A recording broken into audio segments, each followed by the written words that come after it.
हमारे आत्मविश्वासी मुखर नए भारत के कहानीकार, हमारे डिजिटल कंटेंट क्रिएटर्स की प्रतिभा को सम्मान देने के लिए, नेशनल क्रिएटर्स अवार्ड का मंच प्रदान करने के लिए, इस विजन को सामने लाने के लिए माननीय प्रधानमंत्री जी का बहुत बहुत आभार। और आप सब डिजिटल कंटेंट क्रिएटर्स की ओर से माननीय प्रधानमंत्री जी का स्वागत करने के लिए मैं फेमस पॉडकास्टर राज शमानी को मंच पर आमंत्रित करती हूं।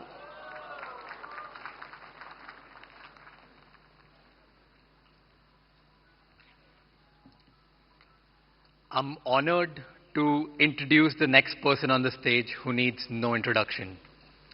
But before I do that, I want you to thank your stars. शुक्र मनाओ guys कि ये content creator नहीं है, क्योंकि अगर ये होते तो हम सबकी दुकानें बंद हो जाती। Because जब ये रील बनाते हैं तो वायरल हो जाती है, जब ये ट्वीट करते हैं तो वो ट्रेंड बन जाता है, जब ये रेडियो शो पे जाते हैं तो वर्ल्ड का नंबर 1 रेडियो शो बन जाता है, जब ये कोई स्लोगन देते हैं तो वो हैशटैग बन जाता है। He does not write the trend, he is the trend.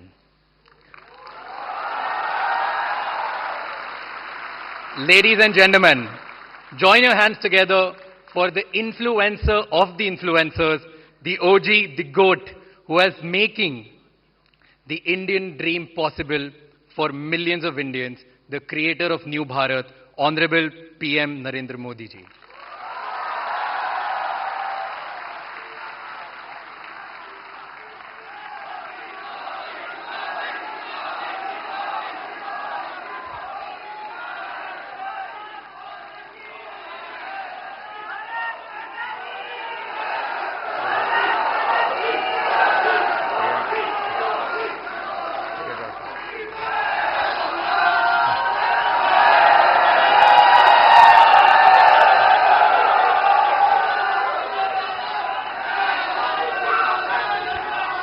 Thank you Raj Shamani.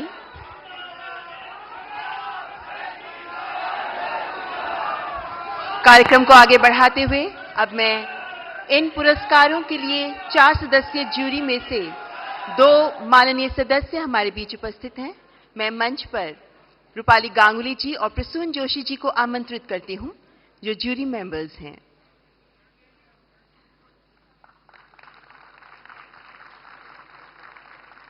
और अब अति आदरणीय प्रधानमंत्री जी के कर कमलों द्वारा पुरस्कार वितरण का शुभारंभ किया जाएगा। माननीय प्रधानमंत्री जी तथा माननीय मंत्री महोदय, आपसे अनुरोध करती हूं कृपया पुरस्कार वितरण का शुभारंभ करने के लिए मंच पर आगे आएं। The first category, the award for the new India champion, the award goes to Abhi and new.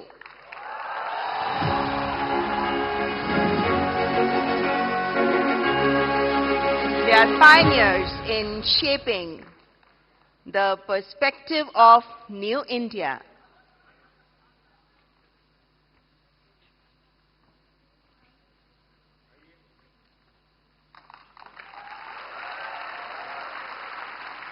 Through their insightful content and wide range of topics, they have raised awareness for New India.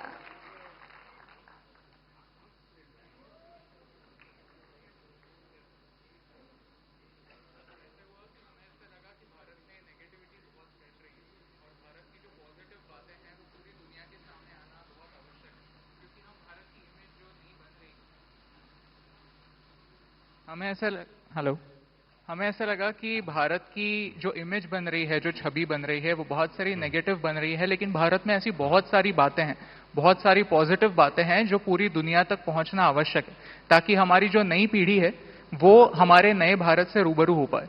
तो इसीलिए हमने सोचा कि क्यों ना हमें जो दिखता है वो पूरी दुनिया के सामने लाए।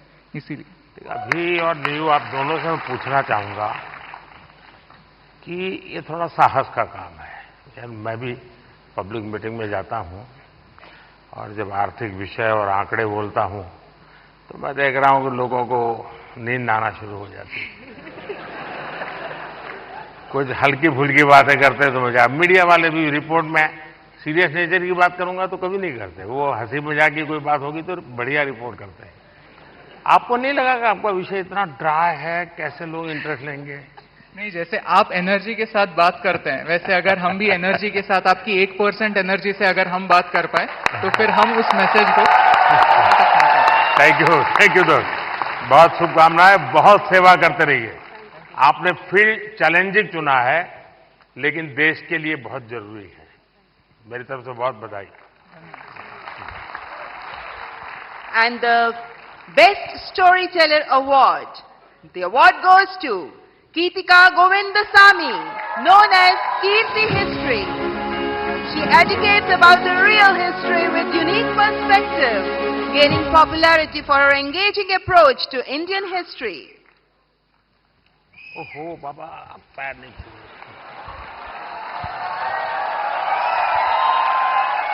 देखिए, वैसे पॉलिटिक्स में पता नहीं देश में परंपरा बन गई, लोग पैर छूते हैं। कला जगत में पैर छूना उसका भाव अलग है, लेकिन मैं बहुत डिस्टर्ब हो जाता हूं। और उसमें भी जब कोई बेटी, Thank you, sir. मैं सुनना चाहूंगा आपके विषय में कुछ। आई एम सॉरी, मुझे हिंदी समझ कर सकती हूँ, बट बोलने के लिए थोड़ा मुश्किल है। आपको जो मर्जी पड़े बोलो। ये देश बहुत बड़ा है, किसी न किसी कोने में तो आपको सुनने वाला मिल ही जाएगा। எல்லாருக்கும் வணக்கம். I would really like to appreciate our Honorable Prime Minister for the fact that you have taken up Tamil in a lot of stages and you said like Tamil. So I must start with Vanakkam. Yeah, vanakkam. So I'm really grateful for that. I always felt like it lacks a national platform which you brought here. So I'm really grateful for that, sir. I'm so honored. I'm just shaking. I don't know what to say. Thank you so much. नहीं, आपको अनुभव क्या आ रहा है जब आप, क्योंकि इतिहास से कुछ घटनाएं उठाती हैं और बड़ा, आप तो जहां से ये काम कर रही हैं थोड़ा तकलीफ वाला इलाका है, तो क्या फील करती हैं आप? I would say it's little complicated since history and politics are like interconnected. So it's like I get a lot of troll also, but that's fine. It's just share with the facts and all. Teenager का जो group है, हाँ। जो सबसे ज्यादा अपना समय यहाँ बिताता है, मतलब आप लोगों के लिए वो समय इकट्ठा करता है, उनको कौन सी चीजें ज्यादा अपीलिंग लगती है? They actually in my audience I have a lot of teenagers and they really watch things. इन सब के वो सारे खिलाड़ी टीनेजर्स ही है। That's true. So they really like things about the stories which talks the greatness of India. So that kind of stories they really like a lot. उनको अच्छा लगता है। Yeah. चलिए, People really feel proud of it. बहुत सेवा कर रहे हैं आप देश की। Thank you. Thank sir. You, Thank you so all the much. Best. So big applause for Keetika Govindasamy. And the next category is Disruptor of the Year Award. स्थापित मानदंडों को चैलेंज देकर नई राह बनाने वाले ये अवार्ड, जिसके विनर है Ranveer Allahbadia. We know him as Beer Bicep. He focuses on fitness, spirituality and lifestyle through his The Ranveer Show. बधाई हो। तो आज भी कुछ फिटनेस का मंत्र देंगे लोगों को? हैं? योगा करनी चाहिए, मेडिटेशन करनी चाहिए। तो फिर तो ये लोग कहेंगे कि मोदी जी की बात बता रहा है। तो फिर कहेंगे तुम बीजेपी वाले हो गए हो।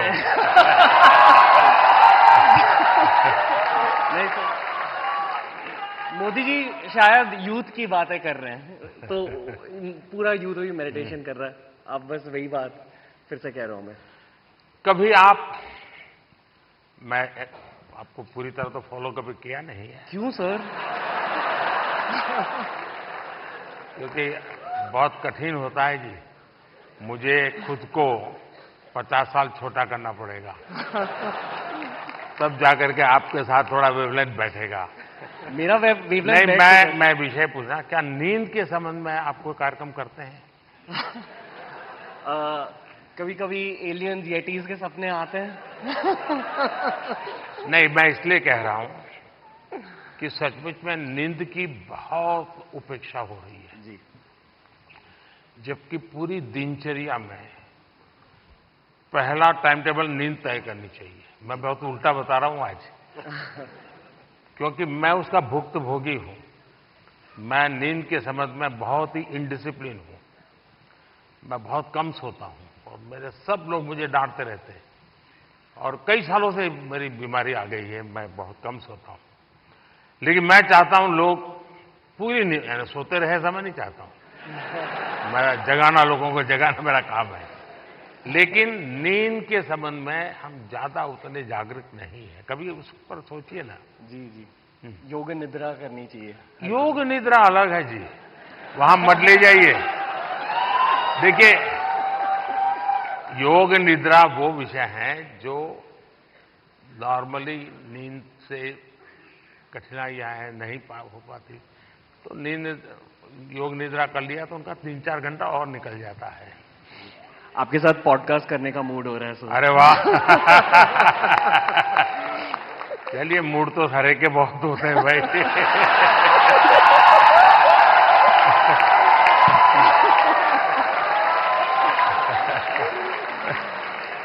All the best. Thank you.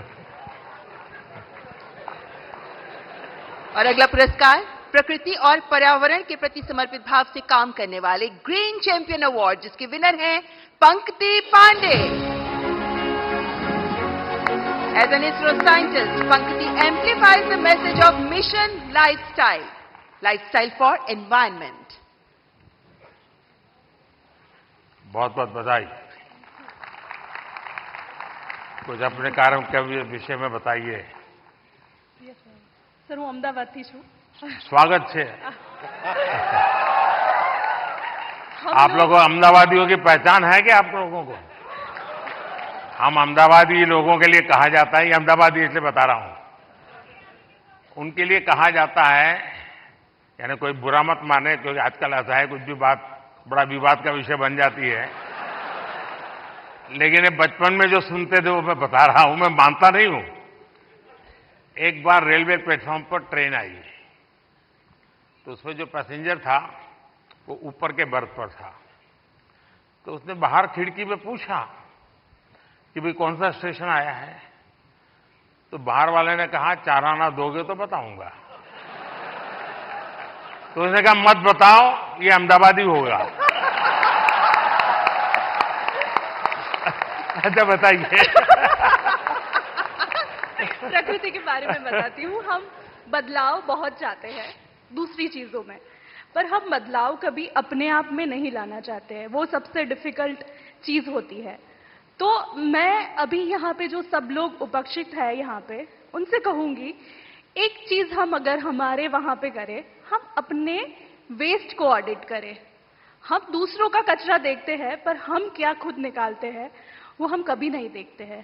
तो I request all of you to waste audit your dustbin, कि क्या हम हमारी लाइफ को जीरो वेस्ट बना सकते हैं। पूरे तरीके से नहीं, पर क्या हम कोशिश कर सकते हैं। Thank you so much. Mission life के संबंध में डिटेल स्टडी किया है आपने? मिशन लाइफ नहीं सर। मैंने एक यूएन सेक्रेटरी जनरल के साथ दुनिया के सामने एक मिशन लॉन्च किया है। क्लाइमेट, एनवायरनमेंट, सर्कुलर इकोनॉमी, ये सारी बातों से हम परिचित है। और लोग दुनिया कहते हैं तुम ये मत करो, तुम वो मत करो। सारा मैं क्या करूंगा कोई कहता ही नहीं है। बिल्कुल। और इसलिए मैंने कहा है मिशन लाइफ। और मिशन लाइफ के पीछे मेरा इंटरेस्ट यही है कि आपकी लाइफस्टाइल ही एनवायरनमेंट फ्रेंडली होनी चाहिए। हम क्या करते हैं,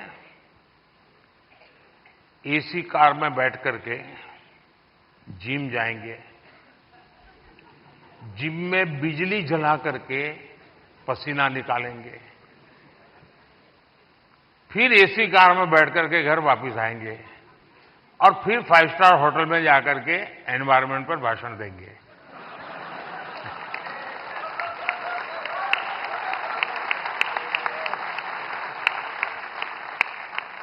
ये ग्लोबल वार्मिंग की समस्या का समाधान का सबसे बड़ा उपाय हमारी लाइफस्टाइल है। आपका यही मिशन है ना? यस सर, बिल्कुल। बहुत अच्छा काम कर रहे हैं। बदलाव हमसे है, बिल्कुल। और अहमदाबादी है तो वेस्ट का बेस्ट कैसे बनाना, इसमें एक्सपर्टाइज होती है। ये अहमदाबादी लोग एक भी चीज फालतू छोड़ते ही नहीं है। धन्यवाद जी। माइक दे दीजिए क्योंकि वो काम आएगा।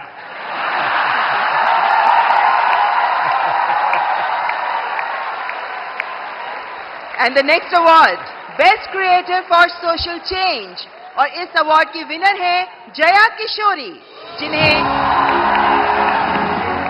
आधुनिक दौर की मीरा कहा जाता है। One of the youngest spiritual orators, she shares stories and teachings from Bhagavad Gita and Ramayana in insightful manner. बहुत बहुत बधाई आपको। चलिए, आपने लोगों को आध्यात्मिक दुनिया की तरफ बड़ी आधुनिक तरीके से रुचि फैलाई है। बहुत बहुत धन्यवाद। बताइए कुछ। जी, मैं कथाकार हूँ, श्रीमद् भागवतम करती हूँ और गीता जी के ऊपर बातें करती हूँ, क्योंकि मेरा बचपन इन्हीं चीज़ों से गुजरा है और जो बदलाव मुझ में आया है, चाहे शांति, सुकून, खुशी, हर चीज़ को लेकर। और सबसे बड़ी बात, क्योंकि हमारी सोच है कि भगवान से जुड़ना तो बुढ़ापे का काम है, और मुझे लगता है सबसे गलत सोच है, क्योंकि सबसे ज़्यादा अध्यात्म की ज़रूरत युवाओं को है। और अगर मैं मटेरियलिस्टिक लाइफ के साथ साथ आध्यात्मिक जीवन जी सकती हूँ, तो मुझे लगता है हर युवा जी सकता है। लोगों को डर लगता है कि अध्यात्म मतलब झोला लेके चले जाना। हाँ जी। तो आप उसको रास्ता पर बताइए ऐसा ना। बिल्कुल नहीं है, क्योंकि सबसे बड़ा आध्यात्मिक ज्ञान है श्रीमद् भगवद गीता, और वो एक ऐसे व्यक्ति को सुनाई जा रही है, अर्जुन, जो आगे जाके राजा बनने वाले हैं, और राजा से ज्यादा ऐश्वर्य किसी के पास नहीं होता। और गीता में भगवान ने एक बार भी, श्री कृष्ण ने नहीं कहा कि राज्य छोड़ दो, बस कहा अपना धर्म पूरा करो जहां भी हो। बहुत बहुत धन्यवाद।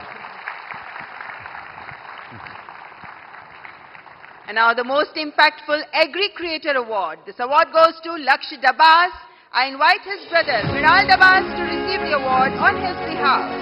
कृषि को लेकर इनोवेटिव टेक्निक से कैसे हम कृषि को समृद्ध कर सकते हैं, इसी पर काम करते रहे हैं लक्ष्य दबास। बधाई हो, आपका लक्ष्य सफल हो।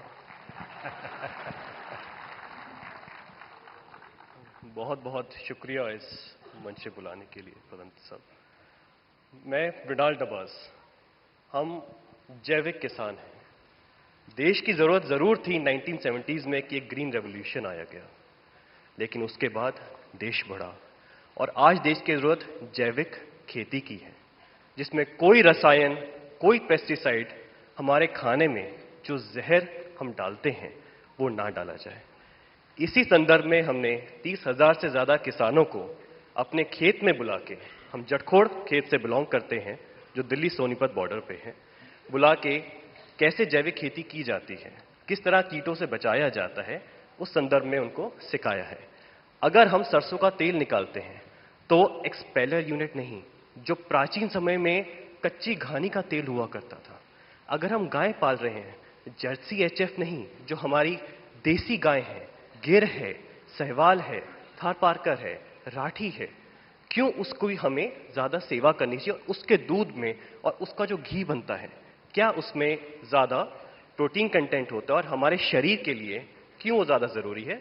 इसी संदर्भ में हमारा उद्देश्य रहता है। और देखिए, लक्ष्य आप स्वयं तो एक मिशन बोर्ड में इस काम को कर रहे हैं, लेकिन आज आपका यहां आने से इनको भी और देश को पता चलेगा कि ऐसे नौजवान, जबकि दुनिया कुछ अलग सोचती है, ये अलग सोच रहा है।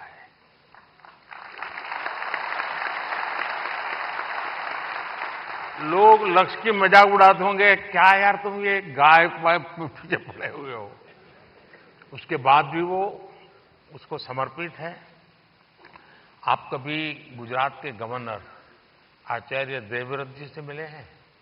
नहीं सर, ये अवसर नहीं। तो मैं आपसे आग्रह करूंगा, एक बार उनके साथ बैठिए। वो एक मिशन बोर्ड में ये नेचुरल फार्मिंग पे काम करते हैं। कुरुक्षेत्र में उनका एक फार्म भी है, और गुजरात में करीब उन्होंने 3 लाख किसानों को नेचुरल फार्मिंग की तरफ ले गए हैं, और जो उसके रिजल्ट आए हैं बहुत ही एनकरेजिंग है। दूसरा, लोगों में एक भ्रम है जिसको आप ठीक कर सकते हैं। ऑर्गेनिक फार्मिंग और नेचुरल फार्मिंग दोनों अलग है। कुछ लोग कहते हैं कि ऑर्गेनिक फार्मिंग में शुरू में इनकम का बहुत लॉस होता है, उसके कारण कोई किसान हिम्मत नहीं करता।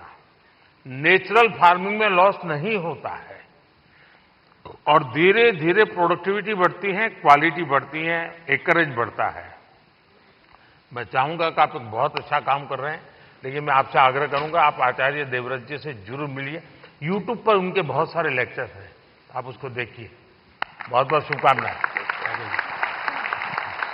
And now the cultural ambassador of the year award, और इस अवार्ड की विनर हैं जानी मानी गायिका मैथिली ठाकुर। आपके ओरिजिनल सॉन्ग्स होते हैं और आप पारंपरिक लोकगीत के माध्यम से विभिन्न भारतीय भाषाओं में गाती हैं और हमारे देश की समृद्ध संस्कृति को सामने प्रस्तुत करती हैं। मैथिली ठाकुर। मैथिली नमस्ते। तो आज कुछ सुनाई दो और क्या क्योंकि लोग मेरा सुन सुन के थक जाते हैं। बिल्कुल सर। अच्छा, थक जाते हैं ना? नहीं मतलब बिल्कुल मैं आपको सुनाती हूँ। और सबसे पहले सभी लोगों को महाशिवरात्रि की ढेर सारी शुभकामनाएं। और तो शिव जी का ही भजन कर लो आज। जी जी जरूर।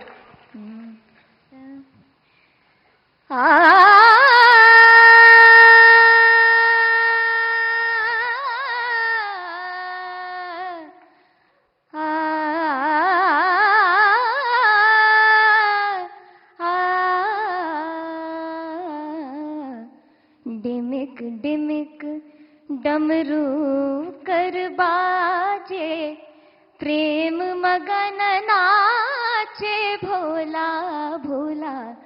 डिमिक डिमिक डमरू कर बाजे, प्रेम मगन नाचे भोला।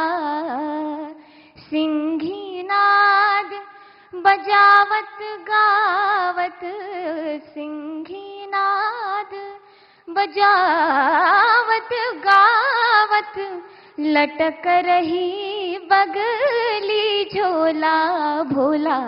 डिमिक डिमिक डमरू कर बाजे, प्रेम मगन नाचे भोला। बहुत बहुत बधाई मैथिली जी आपको। आपने देखा होगा कि मैंने मन की बात में एक बार एक जर्मन बच्ची का उल्लेख किया था।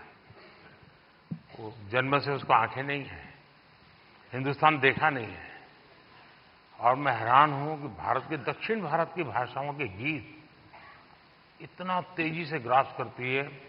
और भी पिछले दिनों यहां आई थी तो मेरा मिलना हुआ, तो उसने तमिल में मुझे शिव भजन सुनाया। और संगीत की क्या ताकत होती है, कोई भाषा उसको मालूम नहीं है जर्मनी के सिवाय, लेकिन अद्भुत प्रभाव पैदा करती है। आपको भी वो परमात्मा ने कृपा दी है, आपने साधना भी की है। मेरी तरफ से बहुत बहुत शुभकामनाएं। बहुत बहुत शुक्रिया। क्या मैं आपके साथ एक तस्वीर ले सकती हूँ? तस्वीर लेनी है? कैसे? अच्छा, सेल्फी के बिना नहीं चलता है। आज रात से मुझे बहुत खुशी हुई। बहुत बहुत शुक्रिया, धन्यवाद। And now the best international creator.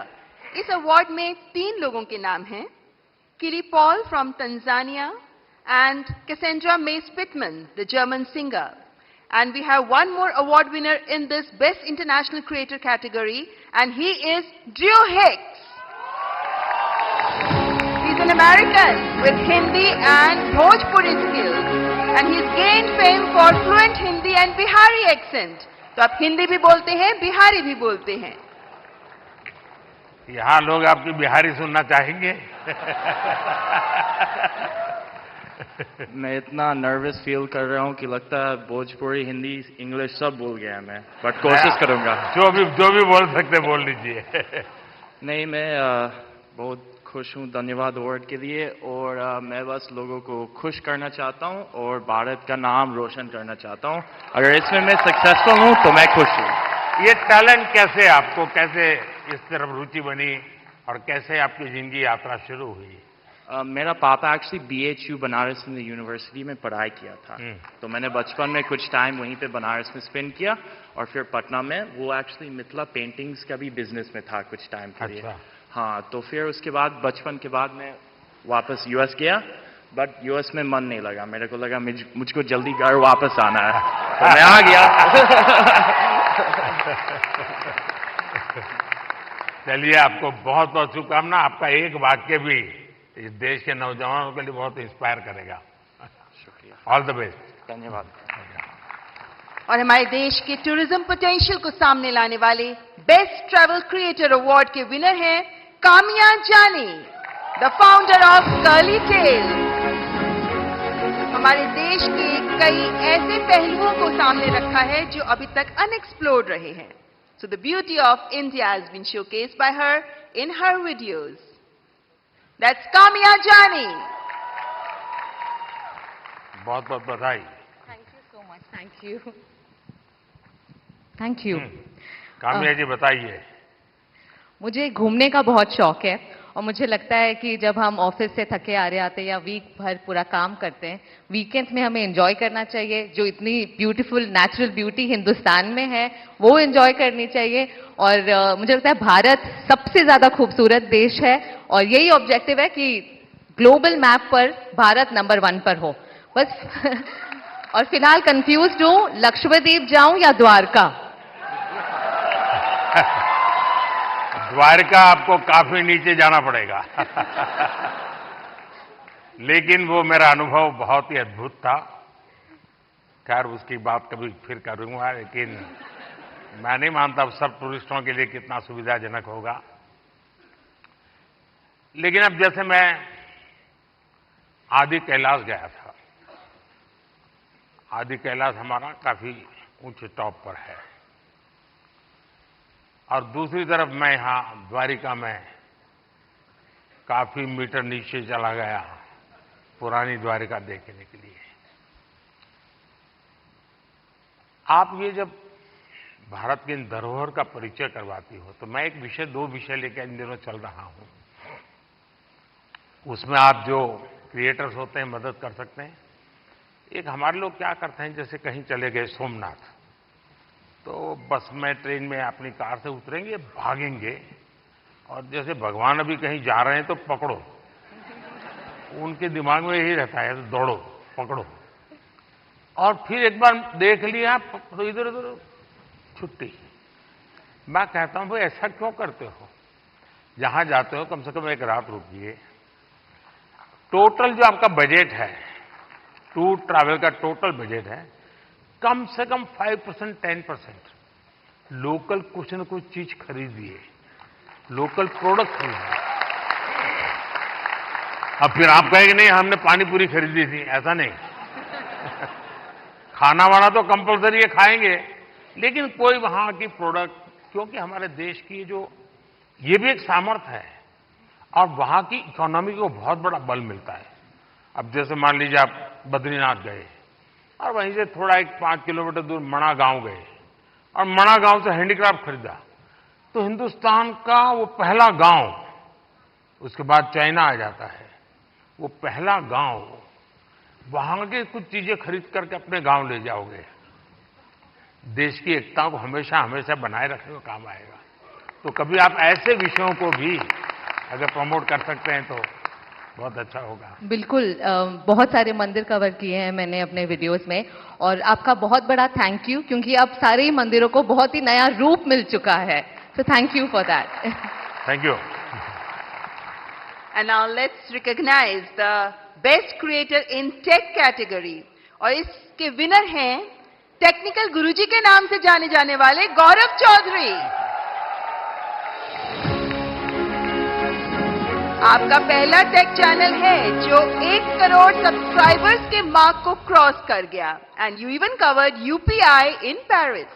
That's Gaurav Chaudhary.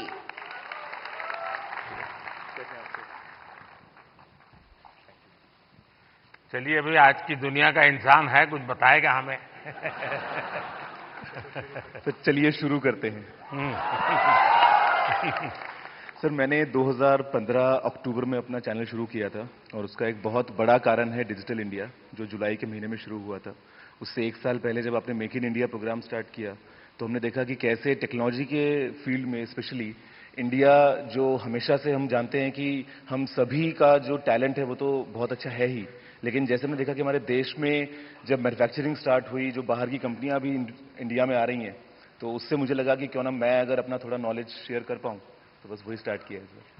आपने ध्यान में आया होगा, एक विषय को लेकर के मैं भारत काफी कुछ कर रहा है और दुनिया को भी मैं कहता रहता हूं।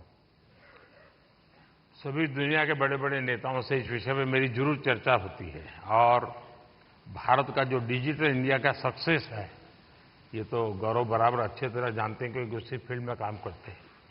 लेकिन मेरा एक आग्रह रहता है कि उज्जवल भविष्य के लिए हमें टेक्नोलॉजी को डेमोक्रेटाइज करना चाहिए।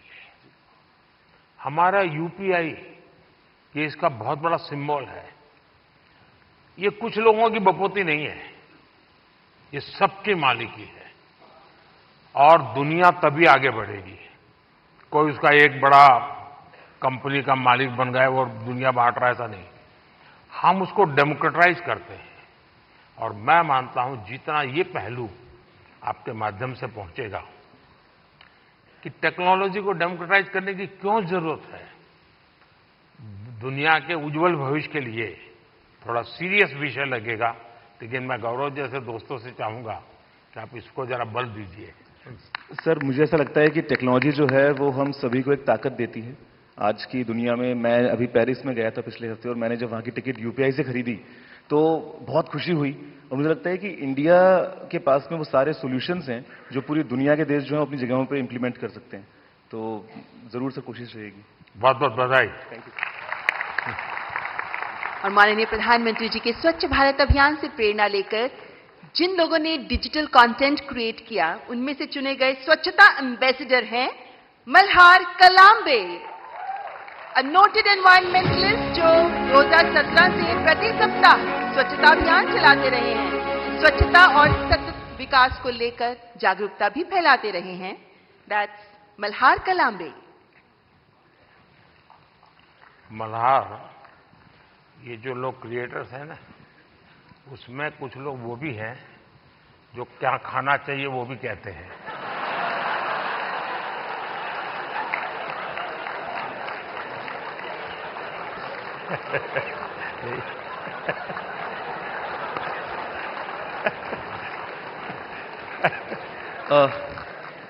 इस पुरस्कार के लिए शुक्रिया। मैं बेसिकली एनवायरमेंटलिस्ट हूँ। हम पिछले 6.5 साल से मुंबई में स्वच्छता मुहिम चला रहे हैं, आप ही से प्रेरणा लेके। पिछले 6.5 सालों में हम लोगों ने 500 से ज़्यादा क्लीनअप ड्राइव्स ऑर्गेनाइज की है, 80 लाख किलो से ज़्यादा कचरा मुंबई से साफ किया है। बट इतने सालों में मैंने एक चीज़ देखी है कि लोगों को कचरा उठाने में शर्म आती है, लज्जा लगती है। कई लोगों ने मुझे कचरे वाला तक कहा है, बट मैं एक चीज़ में विश्वास रखता हूँ कि अगर देश साफ करना है तो हाथ तो गंदे करने पड़ेंगे। Thank you. बहुत बहुत शुभकामनाएं। और आपने युवकों को बड़ी प्रेरणा दी है और अच्छी अच्छी सेलिब्रिटीज उनके साथ जुड़ती हैं, काफी मेहनत करते हैं और नियमित रूप से करते हैं, ऐसा नहीं टोकनिज्म करते हैं। और उन्होंने एक वातावरण बनाया है। मैं आपको बहुत बधाई देता हूं, लेकिन फिर भी मैं चाहूंगा थोड़ा बट सर मैं एक चीज कहना चाहूंगा, अपने अंकित भैया के साथ लास्ट ईयर स्वच्छ भारत दिन के दिन क्लीनअप किया था। ये मेरी भी एक इच्छा है कि कभी आपके साथ क्लीनअप कर पाऊं। वाह, थैंक यू। जरूर जरूर मौका मिलेगा।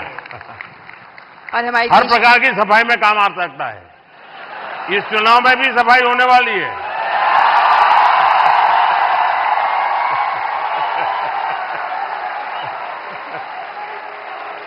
और हमारे देश की समृद्ध फैशन परंपराओं को आगे बढ़ाने के लिए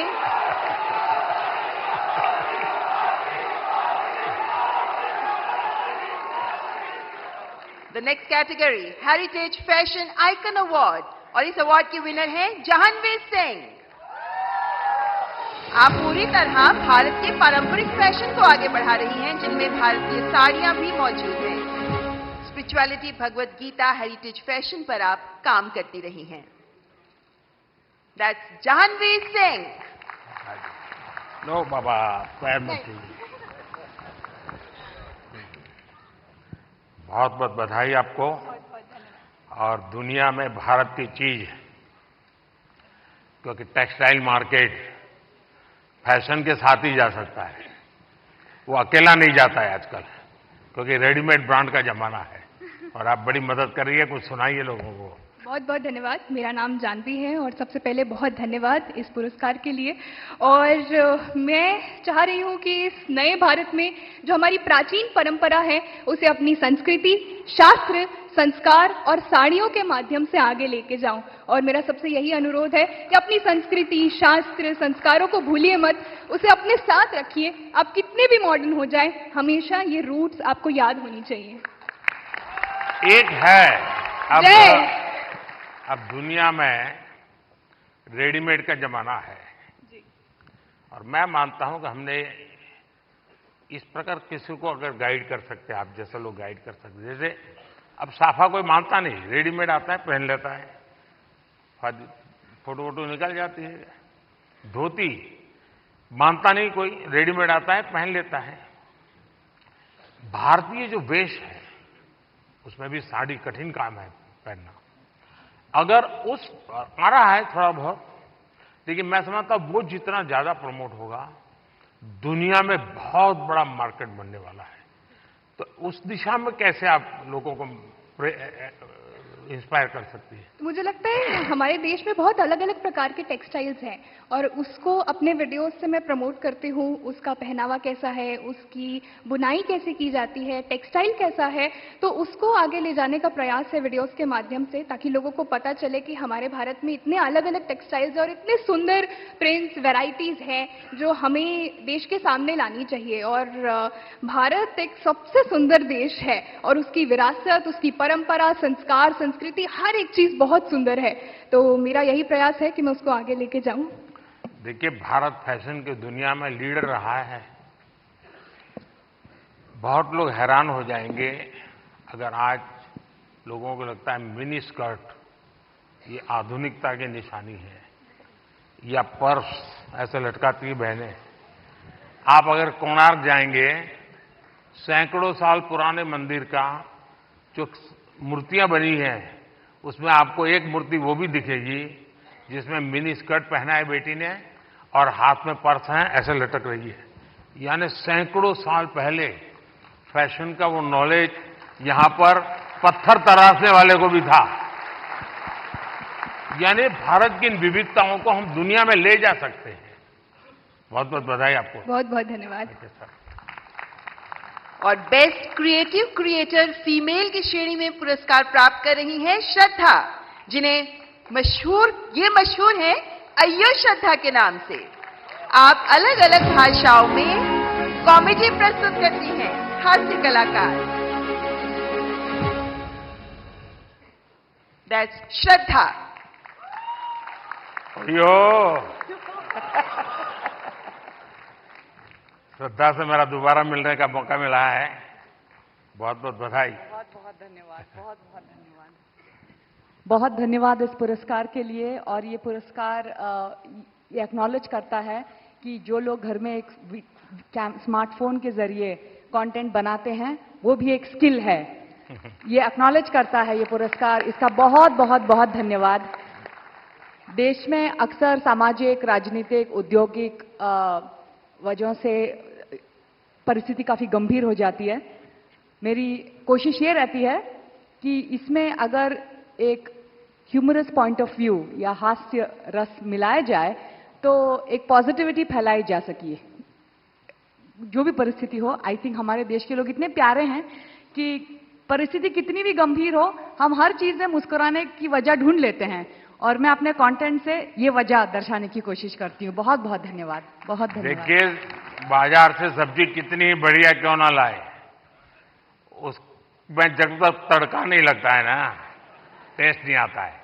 तो ये हास्य की चीजें जो है वो तड़का का काम करती है जिंदगी में। और आज आपकी स्पॉन्टेनिटी ने सबको फ्लोर कर दिया है। Thank you. Thank you so much. Thank you. Thank you. Thank you.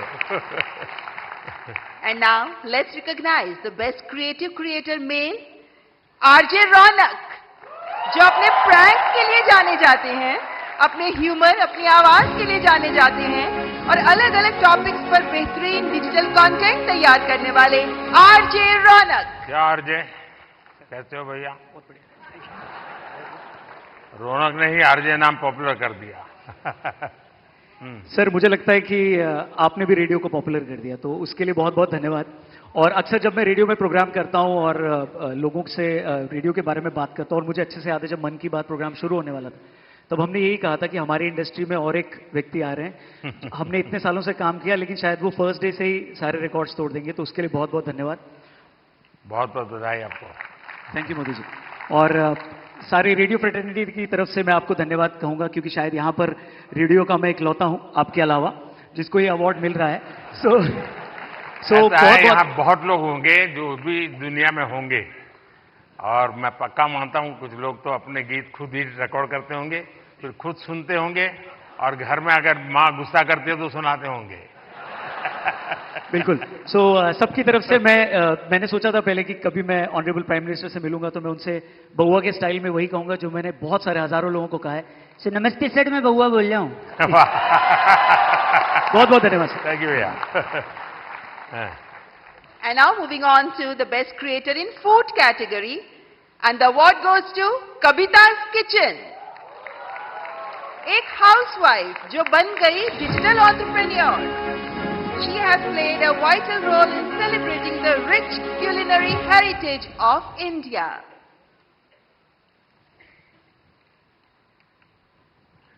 Kavita ji, बहुत बहुत बधाई आपको। धन्यवाद सर। वो जो मल्हार है ना, उनको खाना बनाना हाँ, सिखाओ। उसको कुछ सिखाइए।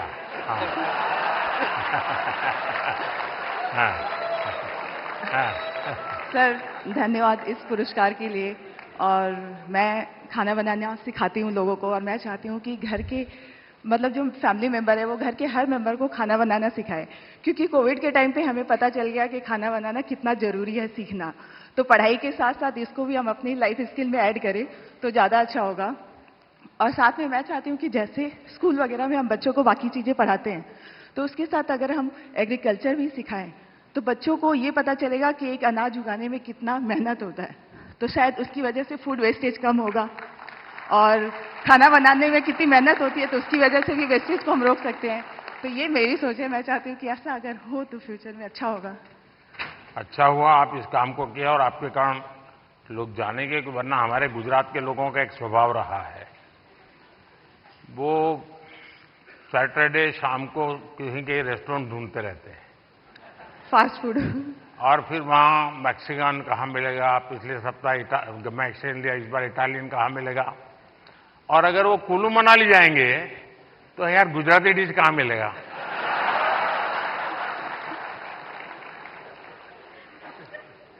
खैर, लेकिन आपने देखा होगा कि हमने 2023 को इंटरनेशनल मिलेट ईयर के रूप में दुनिया में पॉपुलर किया। हमारे यहाँ परंपरागत रूप से मिलेट खाया जाता था, लेकिन आज हमारे डाइनिंग टेबल पर से वो खो चुका था, फिर से आ रहा है। उसके लिए क्या कर सकते हैं? और दूसरा, खाने में बनाने के तरीके, दिखने का तरीका, लेकिन उसके साथ साथ अब न्यूट्रिशनल वैल्यूज की अवेयरनेस, उसमें आप क्या कर रही हैं? मैं कहना चाहूंगी कि जैसे बच्चे, उनको फैंसी फूड पसंद होता है, तो अगर हम उसमें ज्वार, बाजरा, रागी ये सब फ्लोर मिला के, जैसे मैं सुबह दूध की मलाई बचती है तो उसमें बनाना मैश करके डाल देती हूँ, थोड़ा रागी, ज्वार फ्लोर, काजू किशमिश क्रश करके, और इसके छोटे छोटे ऐसे पैनकेक बना देती हूँ। तो बच्चों को पता नहीं चलता, उनको लग रहा है कि बहुत मीठा है और अच्छा है। तो बच्चों के स्वाद के हिसाब से हमें खाने में थोड़े चेंजेस करने पड़ेंगे। और ये जो मिलेट है वो हम अपनी लाइफ में आजकल डाइटिशियन, डॉक्टर सब बोलते हैं कि मिलेट्स खाना हमारे लिए अच्छा है, और हम वापस उसी जनरेशन में जा रहे हैं जहां से हम शुरू किए थे। मैं अभी यूएस में, मुझे निमंत्रित किया गया था, तो व्हाइट हाउस में बहुत बड़ा डिनर था, सबके लिए वेजिटेरियन था, और सरप्राइजिंगली 80% डिश मिलेट्स की थी व्हाइट हाउस में। तो मिलेट हम सबको अपने फूड में इंक्लूड करना चाहिए। और ये आपकी बात सही है कि बच्चों को उसमें रुचि बननी चाहिए। मैं याद है, खैर मैं बच्चा नहीं था तब, मैं ताइवान गया था बहुत साल पहले, तब तक मैं मुख्यमंत्री भी नहीं था, और मेरा कोई 10 दिन का वहाँ कार्यक्रम, वहाँ की सरकार ने मुझे बुलाया था। अब मेरे यहाँ से गया आइटनरी के साथ, no fish, no eggs, no meat, सब no no no no no. तो उनके लिए परेशानी थी, खिलाए क्या उसको। तो फिर मेरे साथ जो उनके कोऑर्डिनेटर थे उन्होंने कहा कि साहब यहाँ एक बुद्धिस्ट रेस्टोरेंट है जो वेजिटेरियनिज्म को प्रमोट करती है, तो हमने आपके लिए वहां तय कर लिया है, आप क्योंकि और कहीं पर भी आपके लिए वेजिटेरियन मिलना मुश्किल हो जाएगा। तो मैंने कहा चलिए आपकी बहुत बड़ा धन्यवाद करता हूं, आपने मेरी सेवा की। अब मैं गया, सब मैंने देखा, उन्होंने शोकेस किया हुआ था ऑर्डर देने के लिए। मैं देखते ही चौंक गया, क्योंकि किसी को दिखता था चिकन जैसा, कोई दिखता था फिश जैसा, कोई मटन की सारी चीजें दिखती थी। मैंने कहा यार तुम यहाँ कहाँ ले आए मुझे, ये तो सब नॉन वेज है। तो फिर मुझे उन बुद्धिस्ट जो लोग थे उन्होंने समझाया कि साहब यहाँ के लोगों को वेजिटेरियन की तरफ ले जाने के लिए हम वेजिटेरियन चीजों का शेप ऐसा बनाते हैं ताकि वो मेंटली पहले प्रिपेयर हो। और आप भी कभी ताइवान जाए तो आज भी वो रेस्टोरेंट है। खैर मैं तो उसको देख करके राम राम करके वापस आया। यही इस बात का मैं ध्यान रखूंगी अपने नेक्स्ट कुकिंग वीडियो में कि जो दिखने में नहीं, पोषण के लिए जितना ज्यादा बल दे सके मैं समझता हूं ज्यादा अच्छा होगा। जी सर, बिल्कुल। बहुत बहुत शुभकामनाएं। धन्यवाद सर। सर पैसे क्या मम्मी ने बोला? And now the वाह नमस्कार। ओहो, धन्यवाद। And now the best creator in the education category, और क्या, इस रूपाली? पुरस्कार के इस पुरस्कार के विजेता हैं टेक प्लस गैजेट्स के लिए जाने जाने वाले Naman Deshmukh. Naman technology, gadgets, finance, social media, marketing जैसे विषयों को कवर करते हैं, सामान्य भाषा में तकनीकी विषयों पर शिक्षित करते हैं। आपको नमन। बताइए नमन। पहली बात तो प्रधानमंत्री जी थैंक यू सो मच इस पुरस्कार के लिए। मैं एक्चुअली टेक रिलेटेड या फिर जो भी अवेयरनेस होती है उस रिलेटेड वीडियोस बनाता हूँ, लोगों को अवेयर करता हूँ। जिस तरीके से इंडिया में टेक्नोलॉजी या फिर बाकी की चीज़ें बढ़ रही हैं उस तरीके से बहुत सारे स्कैम्स भी बढ़ते जा रहे हैं, जहाँ पे कई सारे ऐसे भी लोग हैं जो शायद अपना बैंक अकाउंट तक खाली करवा देते हैं कुछ स्कैम्स के कारण। तो उस टाइप की वीडियोस रहती है मेरी। प्लस इतनी सारी गवर्नमेंट की स्कीम्स होती हैं जो लोगों तक नहीं पहुंच पाती है, तो उसकी अवेयरनेस वगैरह पे हम लोग जो है वीडियो बनाते हैं। ये बहुत अच्छी बात है, क्योंकि एक प्रकार से लोगों को जगाने का काम है। अदरवाइज लोग अच्छे से अच्छा मोबाइल खरीदने के तो शौकीन है, लेकिन सेफ्टी सिक्योरिटी के लिए क्या क्या करना चाहिए कुछ पता ही नहीं होता है। तो उसी में मेरी कोशिश रहती है और मैं ट्राई करता हूं कि जितना सिंपल मेरा कंटेंट हो उतना लोगों को समझने में आसानी होती है। तो मेरा जो हमारा एक रीज़न है टेक में आने में या फिर एजुकेशन में कि एजुकेट तो करना है लेकिन बहुत सिंपल और फन तरीके से लोगों को चीज़ें बतानी है, और शायद उस चीज़ में हम लोग आगे बढ़ते जा रहे हैं। एक सुझाव मैं देता हूं नमन, शायद इन लोगों में से कोई निकले उसको भी काम आ सकता है। भारत सरकार की तरफ से अटल टिंकरिंग लैब्स बहुत बड़ी मात्रा में स्कूलों में चलती है। भारत सरकार पैसे भी देते हैं और छोटे छोटे बच्चों के लिए है, वो 5वीं 6वीं 7वीं कक्षा की, और टेक्नोलॉजी के लिए ही है। उनका साइंटिफिक टेम्पर तैयार करने के लिए। लेकिन मैं उन दिनों इन बच्चों को जब मिलता हूं, क्या चीजें बना बना के लाते हैं, क्या सोच करके लाते हैं। कभी आप ऐसे अटल टिंकरिंग लैब में जाकर के उसको अगर कभी कवर करें तो हो सकता है कि ये बहुत बड़ा हमारे बच्चों को। और दूसरा मैंने देखा, चंद्रयान लैंडिंग के बाद हमारे देश में साइंटिफिक टेम्पर के प्रति बहुत बड़ी रुचि बनी है। बच्चों को लगने लगा है कि हमने साइंस मैथ की दुनिया में जाना चाहिए, और ये आप लोग जो क्रिएट करते हैं चीजें, हमारे बच्चों को साइंटिफिक दुनिया में जाने के लिए प्रेरित करने वाली जितनी चीजें करेंगे बहुत बड़ी सेवा होगी। प्रधानमंत्री जी, मैं ये आपकी जो बात है वो ज़रूर मतलब उस चीज़ पे भी मैं वीडियो बनाने वाला हूँ फॉर श्योर।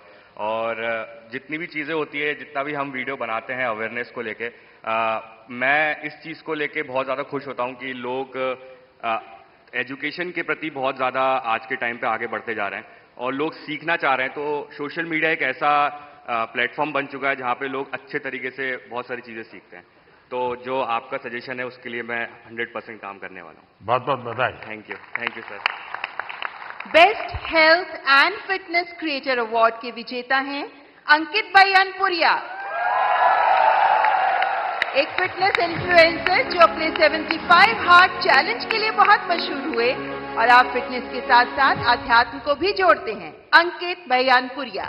कहा अंकित? साई राम है? वाह। बताओ जरा अपना वाक्य। राम राम भाई सारा ने। हाँ। बहुत बहुत बधाई। बहुत बहुत धन्यवाद। सुनाइए सबको और चैलेंज भी दे दीजिए आप तो। चैलेंज तो ये है भाई, मतलब डेली वर्कआउट करना। आप कुछ भी काम करते हो, क्योंकि नुगारा दुनिया में 2.5 सुख है। पहला सुख निरोगी काया, दूसरा अच्छी नींद और आधे में आ जा है और बच्चा और सब कुछ है। तो भाई पहला सुख निरोगी काया, तो अपनी हेल्थ ही काम करो। चाहे आप कोई भी काम करते हो, थोड़ा बहुत टाइम अपने थी काटो जरूर। बहुत बहुत बधाई। और गेमिंग क्रिएटर कैटेगरी के विजेता हैं ट्रिगर्ड इंसान के नाम से जाने वाले निश्चय। आप यूट्यूबर हैं, लाइव स्ट्रीमर हैं, गेमर हैं और आपकी कमेंट्रीज के लिए बहुत फेमस हैं। निश्चय। बहुत बहुत बधाई। Thank you sir, thank you. सुनाइए, कुछ ट्रिगर हो जाए।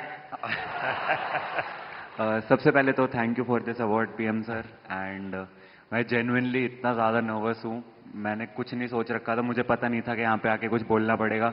जब मैंने देखा सब आके कुछ बोल रहे, तब से मैं सोच रहा था, लिख रहा था फ़ोन में कि क्या बोलूँगा, एंड अभी भी नहीं पता क्या बोल रहा हूँ। बस एक चीज़ बोलनी थी कि गेमिंग कैटेगरी में ये अवार्ड दिया गया है, तो उसके लिए बस थैंक यू बोलना था सर कि गेमिंग को भी रिकॉग्निशन मतलब मिल रही है and it's a big thing. So thank you so much. बहुत बहुत शुभकामनाएं। And the next category best micro creator, और इस कैटेगरी के विनर हैं अरिदमन, जो वैदिक एस्ट्रोलॉजी और एंशिएंट इंडियन विजडम पर काम करते हैं। आप आध्यात्म पर काम करते हैं और ज्योतिष पर काम करते हैं और सबको प्रेरणा देते हैं। ओहो भैया झुको मत। बहुत बहुत बधाई। तो आज क्या कार्यक्रम है? आज का बस यही कार्यक्रम है। नहीं, इसलिए ये सारे लाइन लगा के खड़े रह जाएंगे, क्योंकि ज्योतिष ऐसी चीज है, कोई भी हाथ दिखाता है। मैं अपना बचपन का एक अनुभव बता दूं। मैं ट्रैवलिंग करता था बहुत, और कभी आरक्षण रिजर्वेशन तो कोई सोचना ही नहीं था। भीड़ बहुत होती थी अनरिजर्व डिब्बे में। तो मैं क्या करता था, देखता था कि यहां थोड़ा मौका है, तो मैं किसी का हाथ पकड़ के शुरू करता देखना। तुरंत लोग मेरे लिए सीट की व्यवस्था करते थे।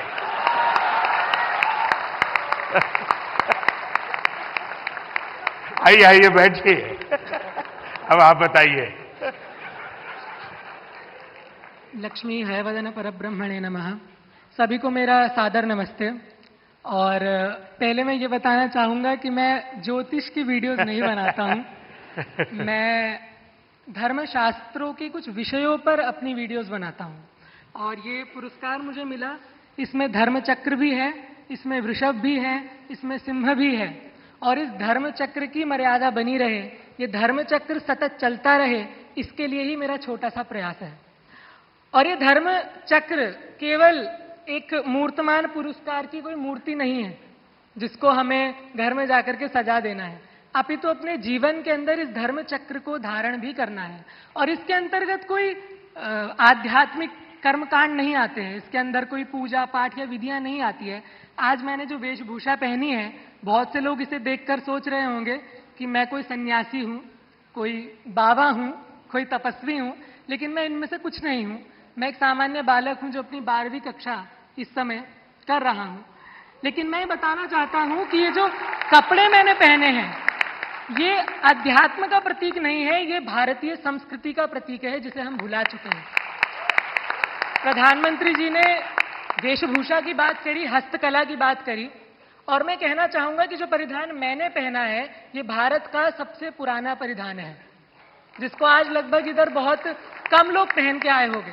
तो मैं आशा करता हूं कि मेरे छोटे से योगदान से, यद्यपि मैं एक बहुत बड़ा क्रिएटर नहीं हूं, लेकिन मेरे छोटे से योगदान से मैं इस राष्ट्र के धर्म चक्र में एक छोटा सा सहयोग देता हूं, और उसके लिए आप सभी का मैं साथ मांगता हूं।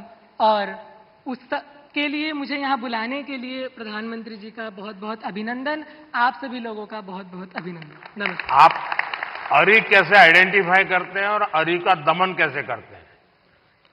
प्रथम तो अरी अंतर्मन के शत्रुओं का ही दमन करें, और बाहरी शत्रु बहुत रूप से होते हैं, फिजिकल शत्रु भी होते हैं, अंतर्मन के शत्रु भी होते हैं, परंपराओं के शत्रु भी होते हैं, रहन सहन के शत्रु भी होते हैं।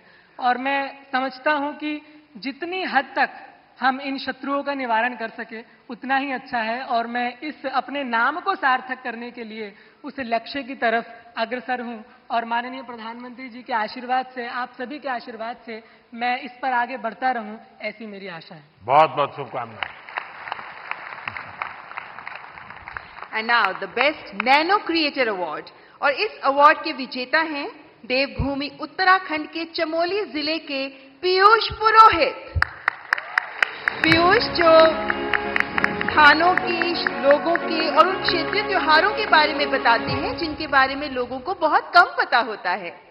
जोरदार तालियां पीयूष पुरोहित के लिए। पीयूष, बधाई हो। सुनाओ।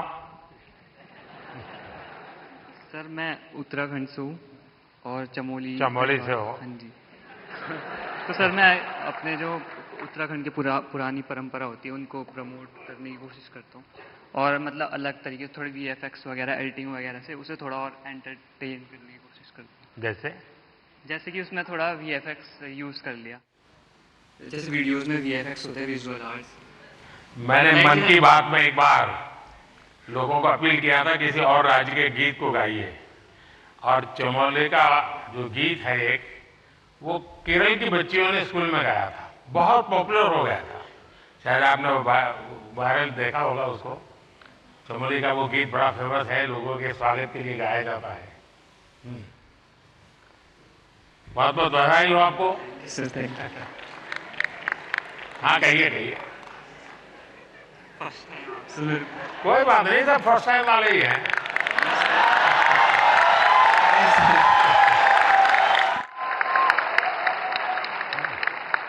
Thank you sir, thank you.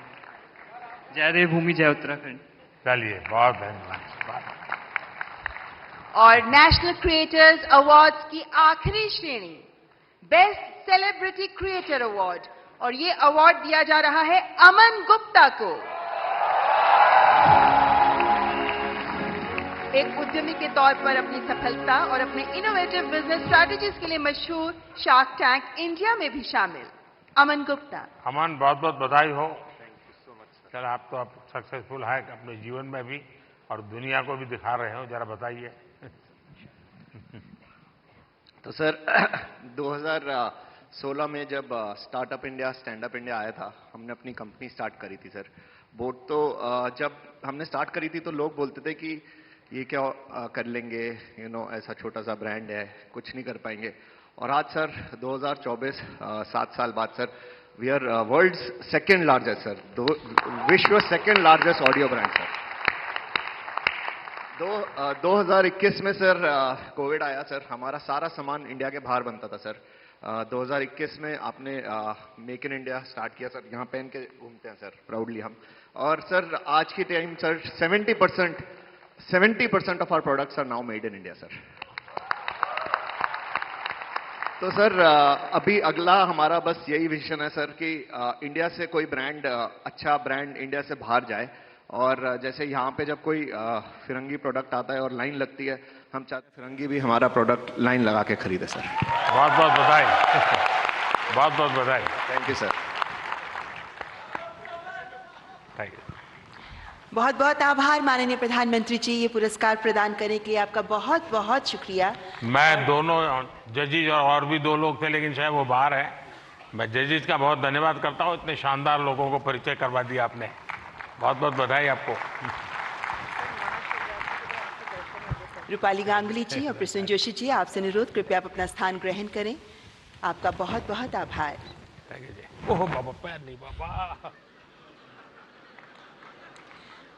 माननीय प्रधानमंत्री जी के प्रेरणादायक शब्द हमें लगातार हमारा मार्गदर्शन करते रहे हैं और आज के इस अवसर पर हमने माननीय प्रधानमंत्री जी के बहुत से शब्दों को सुना, लेकिन माननीय प्रधानमंत्री जी को सुनने के लिए हम सभी अत्यंत उल्लासित रहते हैं, उत्साहित रहते हैं और इसीलिए अब मैं पुनः माननीय प्रधानमंत्री जी से सविनय निवेदन करती हूं, माननीय प्रधानमंत्री जी कृपया अपने शब्दों द्वारा हमारा मार्गदर्शन करें।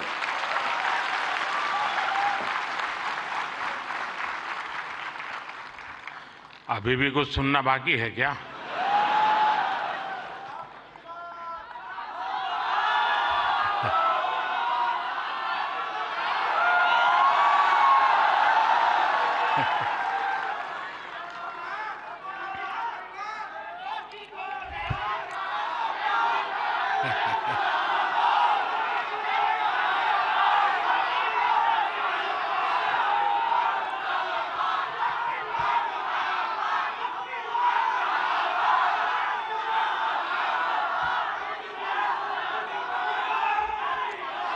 कैसे हैं आप सब लोग? थोड़ी सी वाइब भी तो चेक हो जाए।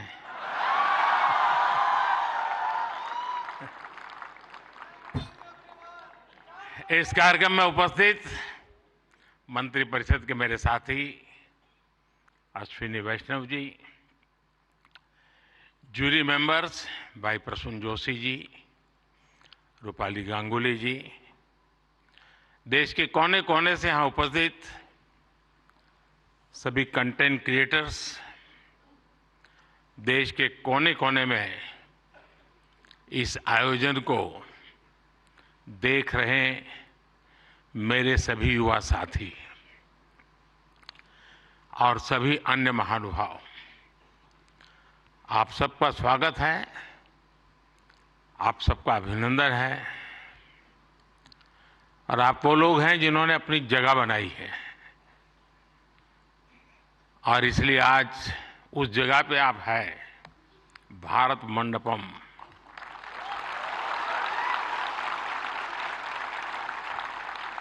और बाहर सिंबल भी क्रिएटिविटी से जुड़ा हुआ है आते ही,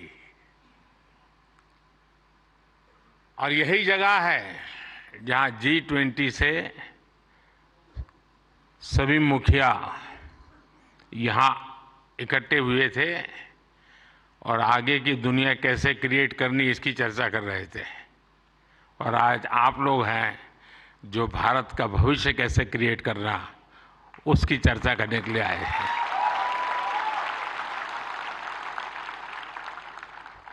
साथियों, जब समय बदलता है, टाइम चेंज होता है, जब नए युग की शुरुआत होती है तो उसके साथ कदम से कदम मिलाना ये देश का दायित्व होता है। आज भारत मंडपम में देश अपने उस दायित्व को पूरा कर रहा है। पहले नेशनल क्रिएटर अवार्ड्स यानी पहला है, ये आयोजन नए दौर को समय से पहले पहचान देने का आयोजन है।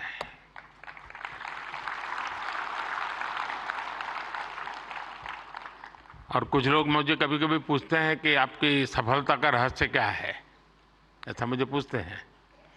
मैं हर एक को जवाब नहीं देता हूं।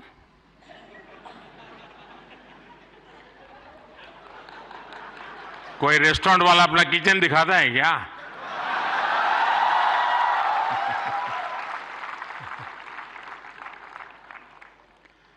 लेकिन आपको मैं बता देता हूं, ईश्वर कृपा है, मैं समय से पहले समय को भांप सकता हूं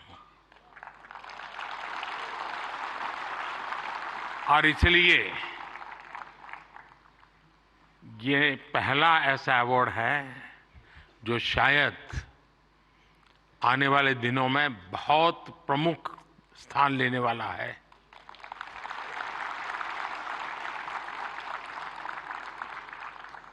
ये इस नए युग को एनर्जाइज कर रहे आप सब युवाओं को सम्मान देना, क्रिएटिविटी को सम्मान देना और समाज की रोजमर्रा की जिंदगी के प्रति जो संवेदनशीलता है उसको सम्मान करने का अवसर है। भविष्य में ये अवार्ड कंटेंट क्रिएटर्स के लिए बहुत बड़ा मोटिवेशन बनेगा, उनके काम को एक बहुत बड़ी पहचान मिलने वाली है। आज जिन्हें नेशनल क्रिएटर्स अवार्ड मिले हैं, मैं उन विजेताओं को तो बधाई देता ही देता हूं, पर जिन्होंने इसमें बढ़ चढ़ करके हिस्सा लिया, क्योंकि बहुत कम समय मिला था, हम ज्यादा इस चीज को पॉपुलर भी नहीं कर पाए थे और मैं नहीं चाहता था कि मैं इसमें और समय गंवाऊं, लेकिन जल्दी जल्दी में भी, इतने कम समय में भी 1.5-2 लाख क्रिएटिव माइंड्स इसके साथ जुड़ जाए, ये मेरे देश की भी एक पहचान बना देता है।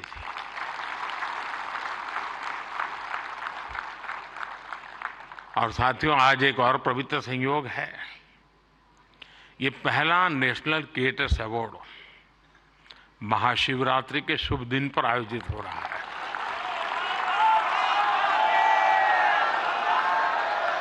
और मेरे काशी में तो शिव जी के बिना कुछ नहीं चलता है।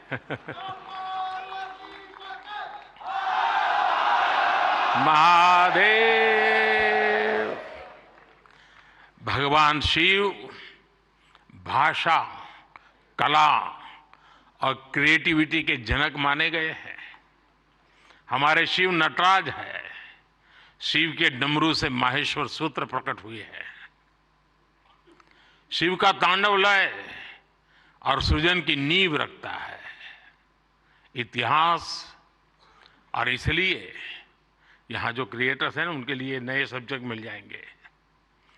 महाशिवरात्रि के दिन ये आयोजन अपने आप में बहुत बड़ा सुखद संयोग है और मैं आपको भी और देशवासियों को भी महाशिवरात्रि की बहुत बहुत शुभकामनाएं देता हूं। फ्रेंड्स, आज इंटरनेशनल वुमेन्स डे भी है, लेकिन मैं देख रहा हूं पहली बार पुरुष ताली बजा रहे हैं, वरना उनको लगता है हमारा तो कोई डे आता नहीं। आज जो अवार्ड मिले हैं उनमें भी बहुत सारी बेटियां मैदान मार गई हैं, मैं उनको भी बधाई देता हूं। और भी मैं देख रहा हूं क्रिएटिव वर्ल्ड में हमारे देश की बेटियां बहुत बड़ी मात्रा में सबको देख रहा हूं, मुझे बहुत गर्व हो रहा है आप लोगों को देख करके। मैं देश की सभी महिलाओं को, बहनों को, बेटियों को इंटरनेशनल वुमेन्स डे की बहुत बहुत बधाई देता हूं।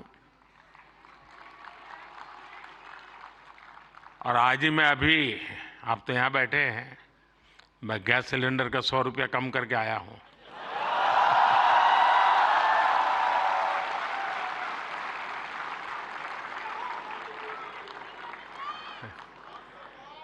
साथियों, किसी भी देश की जर्नी में किसी एक पॉलिसी डिसीजन या एक अभियान का कैसे मल्टीप्लायर इफेक्ट होता है, ये आप सबको देख करके पता चलता है।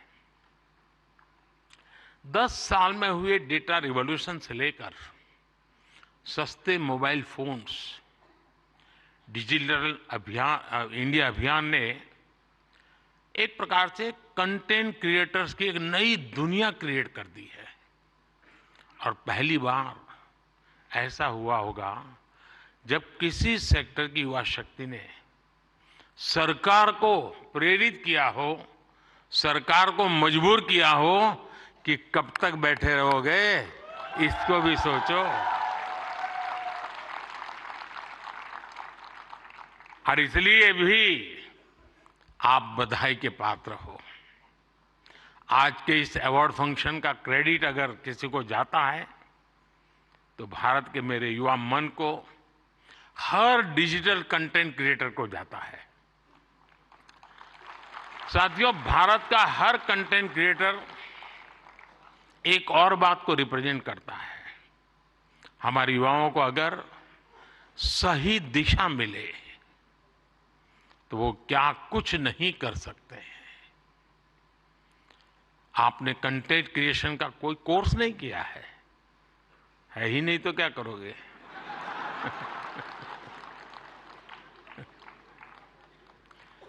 पढ़ाई के टाइम करियर सेलेक्ट करते हुए ये सोचा भी नहीं होगा कि हम कंटेंट क्रिएटर जैसा कुछ बनेंगे। लेकिन अपने भविष्य को पहचाना, फ्यूचर को देखा और ज्यादातर लोगों ने वन मैन आर्मी की तरह काम शुरू कर दिया। अब ये श्रद्धा को देखिए, खुद अपना मोबाइल लेकर के बैठ जाती है। अपने प्रोजेक्ट में आप ही राइटर, आप ही डायरेक्टर, आप ही प्रोड्यूसर, आप ही एडिटर, यानी आपको ही सब कुछ करना होता है। यानी एक प्रकार से इतनी टैलेंट एक जगह पे जमा हो जाए और फिर वो जब प्रकट हो तो उसका सामर्थ्य कितना हो सकता है अंदाज लगा सकते हैं। आपने आइडियाज गढ़े, इनोवेशन किए और उन्हें स्क्रीन पर जीवंत बनाया। आपने दुनिया को न केवल अपनी क्षमता से परिचित करवाया बल्कि लोगों को दुनिया भी दिखाई। आपने जो हिम्मत दिखाई उसी के कारण आज आप सब यहां पहुंचे हैं और देश बड़ी आशा के साथ आपको देख रहा है। आपका कंटेंट आज पूरे भारत में जबरदस्त इंपैक्ट क्रिएट कर रहा है। आप एक तरह से इंटरनेट के एमवीपी,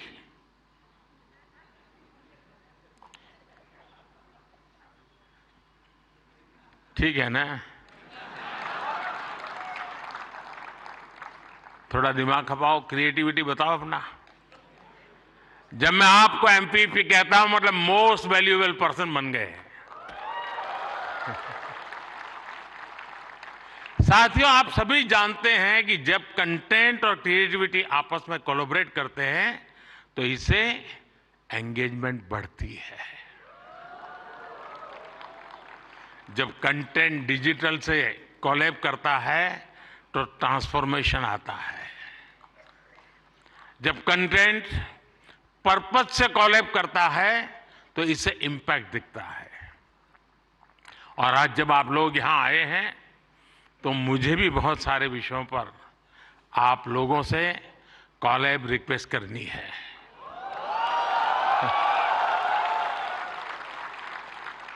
साथियों, एक जमाने में हम छोटी से छोटी दुकानों पर लिखा देखते थे कि यहां बहुत टेस्टी फूड मिलता है, ऐसा देखते थे ना। कोई भी कहे वहां क्यों खाना तो बोले टेस्टी फूड है। लेकिन आज हम देखते हैं कि दुकान वाले लिखते हैं कि यहां हेल्दी फूड मिलता है। अब टेस्टी नहीं लिखता है, हेल्दी फूड मिलता है। क्यों बदलाव आया? तो ये एक बदलाव समाज में भी आ रहा है। इसलिए कंटेंट ऐसा होना चाहिए जो लोगों में कृतज्ञ भाव जगाए, देश के प्रति आपके जो कर्तव्य हैं उनके लोगों को प्रेरित करें। और आपके कंटेंट का यही डायरेक्ट मैसेज हो, ये जरूरी नहीं है। आप कंटेंट क्रिएट करते हुए इसका ध्यान रखेंगे तो इनडायरेक्टली भी उसमें जरूर झलकेगा। आपको ध्यान होगा, लाल किले से मैंने बेटियों के अपमान का विषय उठाया था।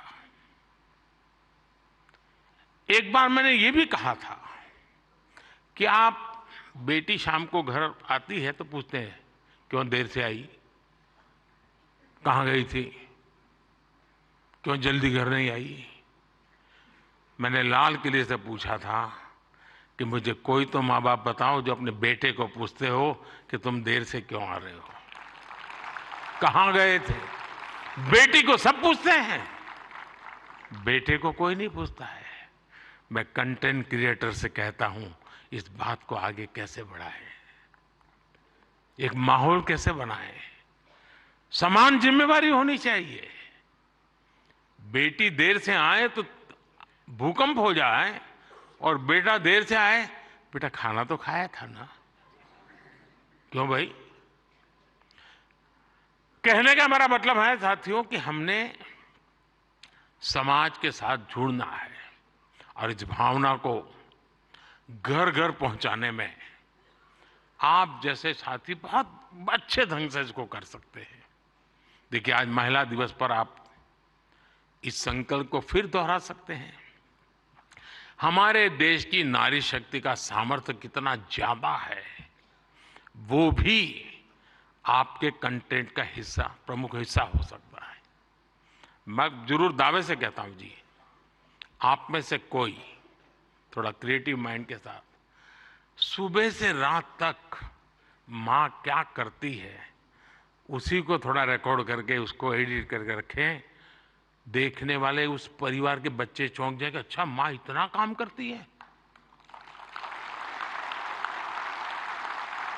एक साथ करती हैं, यानी आपके पास एक ताकत है, आप इसको ऐसे प्रस्तुत कर सकते हैं। उसी प्रकार से जैसे गांव की जो जिंदगी है, आपने देखा होगा इकोनॉमिक एक्टिविटी में गांव की महिलाएं बहुत बड़ी मात्रा में जुड़ी हुई थी। ये वेस्टर्न लोगों की जो सोच है ना कि भारत में वर्किंग वुमेन नहीं है, अरे भाई वर्किंग वुमेन छोड़, भारत में महिला है तभी तो संसार चल पा रहा है जी।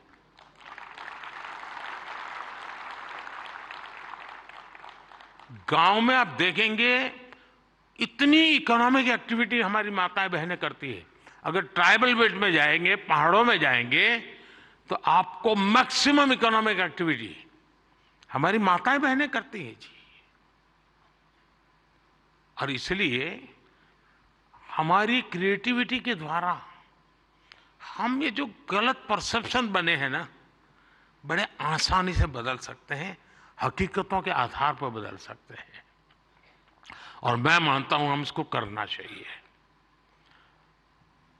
अगर एक दिन की जीवन की सिर्फ साइकिल को हम दिखाएं तो पता चलेगा कि हमारे यहाँ पशुपालक हो, किसान महिला हो, मजदूरी करने वाली महिला हो, कैसे काम करती, कितनी मेहनत करती है।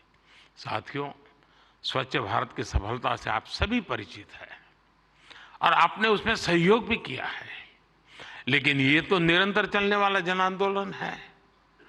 कहीं पर भी कोई सफाई की अच्छी चीज आती है, अब जैसे मैंने अभी एक रील देखा,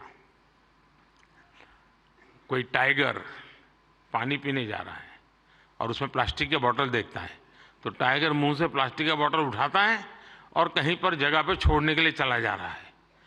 अब इसका मतलब मोदी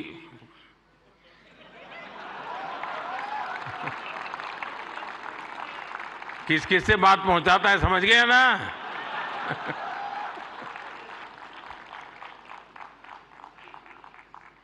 अब उसके माध्यम से आप भी पहुंचा सकते हैं और इसलिए आप इस विषय पर भी लगातार कुछ न कुछ जरूर करते रहिए। एक अहम विषय भी मैं आपसे स्पर्श करना चाहता हूं दोस्तों। ये छोटी छोटी चीजें जो मेरे मन को छूती है, मेरा मन करता है कि क्रिएटिव माइंड के लोग हैं तो शायद मैं मन खोल करके बातें भी कर सकता हूं। मैं भाषण नहीं कर रहा मुझे। जैसे मेंटल हेल्थ, ये बहुत ही छूने वाला विषय जी।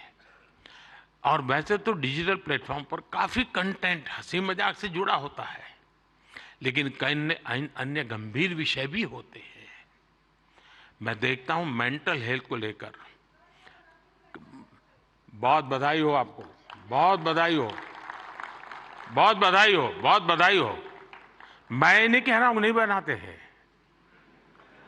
मैंने बोला ही नहीं है जी, मैं ऐसी गलती नहीं कर सकता हूं। मुझे मेरे देश के टैलेंट पे भरोसा है, मुझे मेरे देश के लोगों की संवेदनशीलता मुझसे जरा भी कम नहीं है।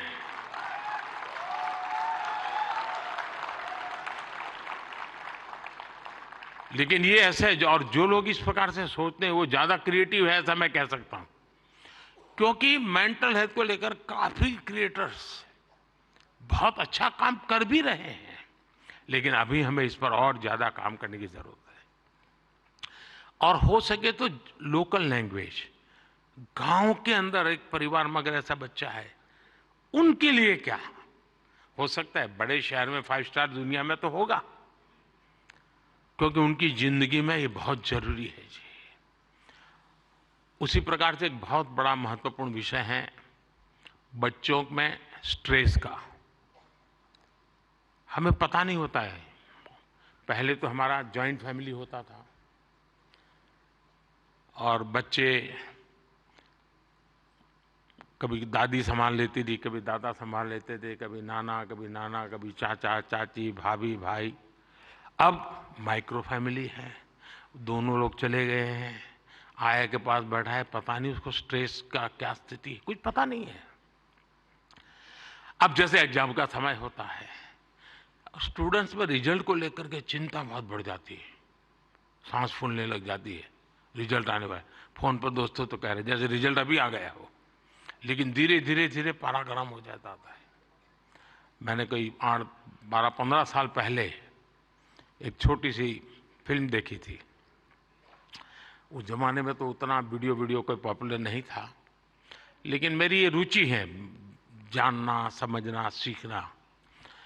और उसमें ये बताया गया था कि कुछ भी गलत निर्णय लेने से पहले बेहतर जीवन जीना ज्यादा आसान है और कितना जीवन सुंदर बनता है। और उस बच्चे को एग्जाम देनी होती थी, उसको लगता है ये सब मैं नहीं कर पाऊंगा, तो आत्महत्या करने के लिए सोचता है।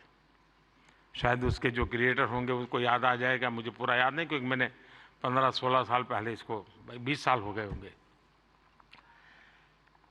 तो उसको मन करता है कि मैं रस्से से टांग करके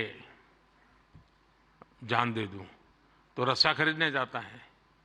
तो वो उसे पूछता है कितने फीट चाहिए लंबा, तो वो सोचता है फीट क्या होता है, तो जाके पढ़ाई करता है, फीट ऐसे होता है। फिर वो कहता है उसको वो हुक चाहिए, तो लोहे का चाहिए, कैसा चाहिए, उसकी पढ़ाई का। फिर उसके ध्यान में आता है यार मरने से ज्यादा तो पढ़ना सरल है। बहुत ही अच्छी फिल्म बनाई है उसने, हार्डली 7-8 मिनट की होगी। लेकिन जब मैंने उसको देखा, और वो ये जो आत्महत्या करने का मूड बन जाता है बच्चों का, छोटी सी चीज है लेकिन उसके जिंदगी को एक नई राह दिखा देती है। अब आप भी जानते हैं मैं परीक्षा पे चर्चा का कार्यक्रम करता हूं। आपको लगता, कई लोगों को मजाक उड़ेगा गया यार के प्राइम मिनिस्टर है, बच्चों के साथ परीक्षा पे चर्चा करता रहता है, फालतू समय का। मैं जानता हूं दोस्तों को, मैं कोई सरकारी सर्कुलर नीचे निकाल करके बच्चों की जिंदगी नहीं बना सकता। मुझे उनके साथ जुड़ना पड़ेगा, उनको जानना पड़ेगा, जी जान से जुटना पड़ेगा। और उस समय यानी बारिश के बाद अगर मैं खेत में काम करूं तो काम का है, परीक्षा के दिनों में उसकी बड़ी ताकत होती है। और इसलिए मैं हर साल रेगुलरली ये कार्यक्रम करता हूं, क्योंकि मेरे मन में यही होता है कि इन बच्चों के साथ मैं कुछ बातें करूं, खुल करके बातें करूं। हो सकता है किसी को एक आध चीज काम आ जाए, उनके मन को छू जाए, उनका हाथ पकड़े, उनकी हैंड होल्डिंग करे, उनके माँ बाप को लगे, टीचर को लगे। साथियों ये सारे काम मैं तो रील बनाने के लिए समय नहीं निकाल सकता, तो मैं ऐसे काम कर लेता हूं, लेकिन आप तो वो भी कर सकते हैं जी। क्या हम ऐसा कंटेंट और ज्यादा बना सकते हैं जो यूथ में ड्रग्स के नेगेटिव इफेक्ट्स को लेकर अवेयरनेस लाए?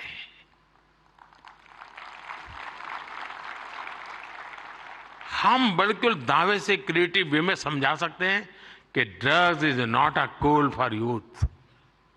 वरना क्या है यार, कूल हॉस्टल में बैठे हैं, कूल।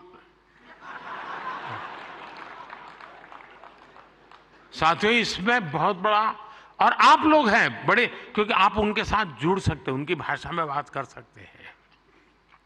साथियों, अगले कुछ दिनों में लोकसभा के चुनाव होने जा रहे हैं। आप ये मत सोचिए कि आज का ये इवेंट इसके लिए है।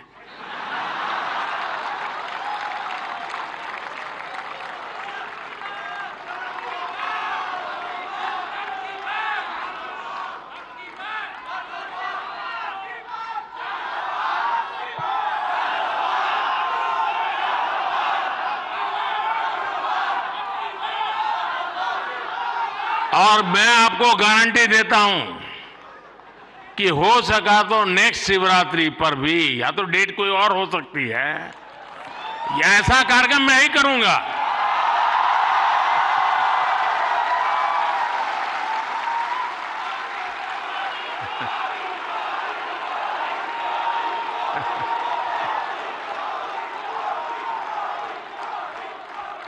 लेकिन मैं लोकसभा चुनाव का विषय उस अर्थ में नहीं लाया हूं, क्योंकि मुझे भरोसा है मुझसे ज्यादा मेरे लिए आप मरते हैं।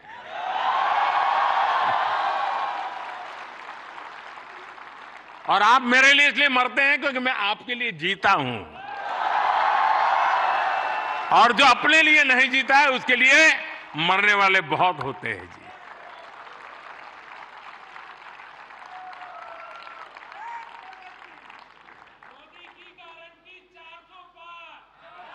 वो मोदी की गारंटी नहीं है, 140 करोड़ देशवासियों की गारंटी है।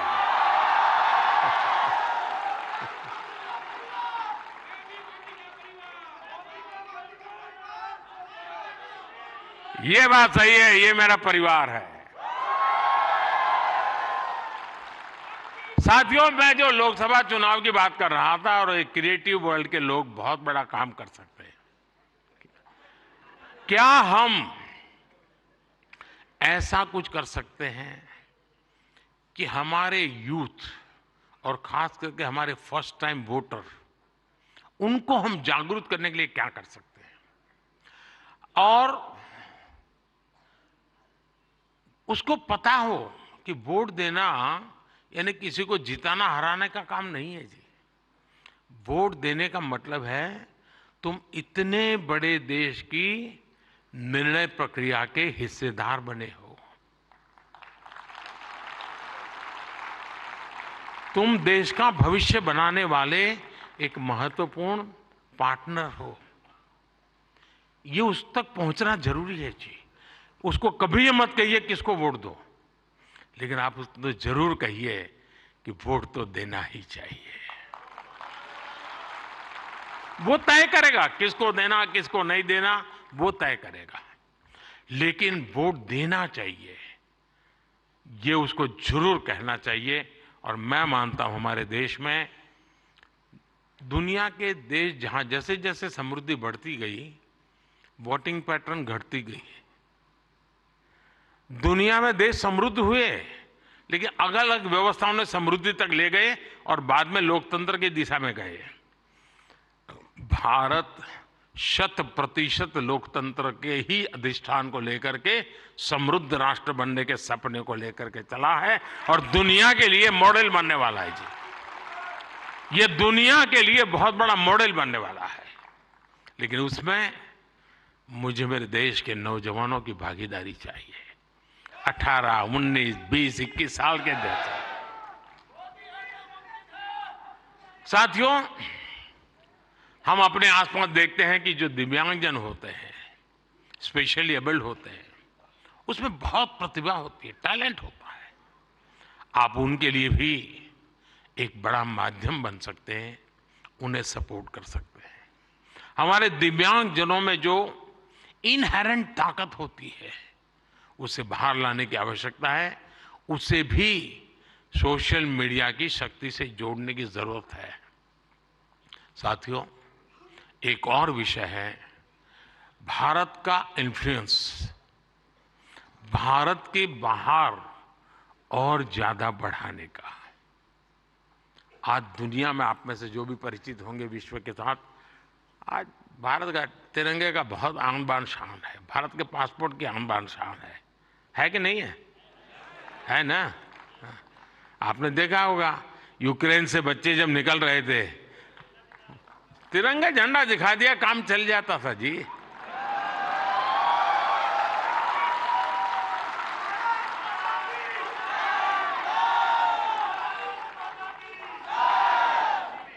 ये सामर्थ्य ऐसे ही नहीं आया है दोस्तों, ये सामर्थ्य ऐसा ही नहीं आया है। इसके पीछे एक मिशन बोर्ड में तपस्या की गई है। दुनिया में आज वातावरण बदला है, लेकिन उसको और अधिक आज भी दुनिया में कुछ परसेप्शन ऐसे ही है हमारे लिए। हम उसको बदल सकते हैं क्या? और मैं मानता हूं, मुझे याद है मैं एक बार किसी एक देश में गया था, तो एक इंटरप्रेटर मेरे साथ था। तो परिचय वो कंप्यूटर इंजीनियर था, तो उस सरकार में काम करता था। तो मेरी मदद की उसने, 3-4 दिन मेरे साथ था वो, तो परिचय हो गया।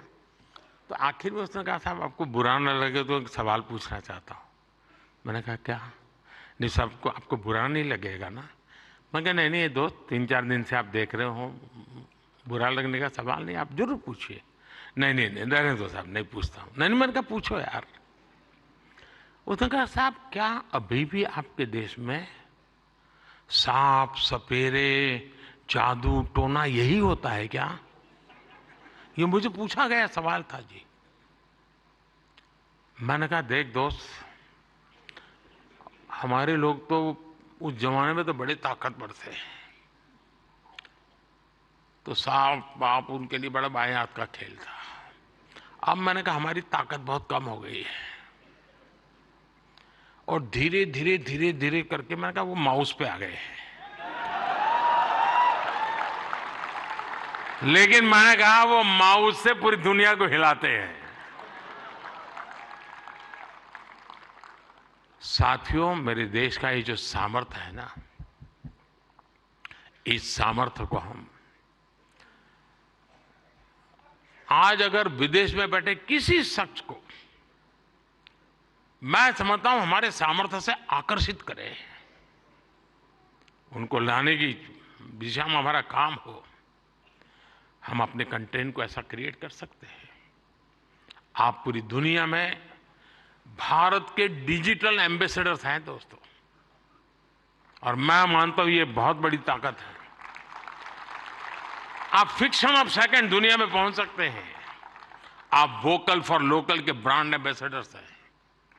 मैं कल श्रीनगर में गया था, तो एक नौजवान से मेरी बातचीत हो रही थी।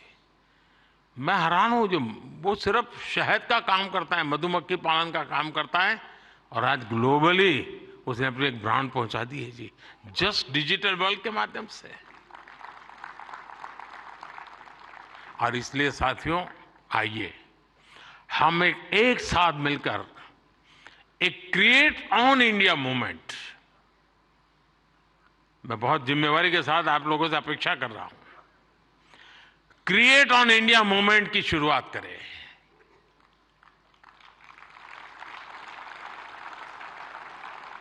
हम भारत से जुड़ी स्टोरीज को, भारत की संस्कृति को, भारत के हेरिटेज और ट्रेडिशंस को पूरी दुनिया से शेयर करें। हम भारत की अपनी स्टोरी सबको सुनाएं। Let us create on India, I create for the world. आप ऐसा कंटेंट क्रिएट करिए जो आपके साथ ही आपके देश, हम सबका देश भारत को भी ज्यादा से ज्यादा लाइक्स दे।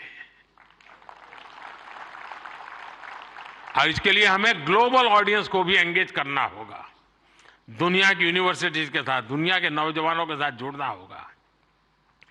आज पूरी दुनिया में लोग भारत के बारे में जानना चाहते हैं। आप में से कई लोग विदेशी भाषा को जानते हैं, नहीं जानते होंगे तो आपको एआई की मदद से काम हो सकता है। कुछ लोग सीख भी सकते हैं।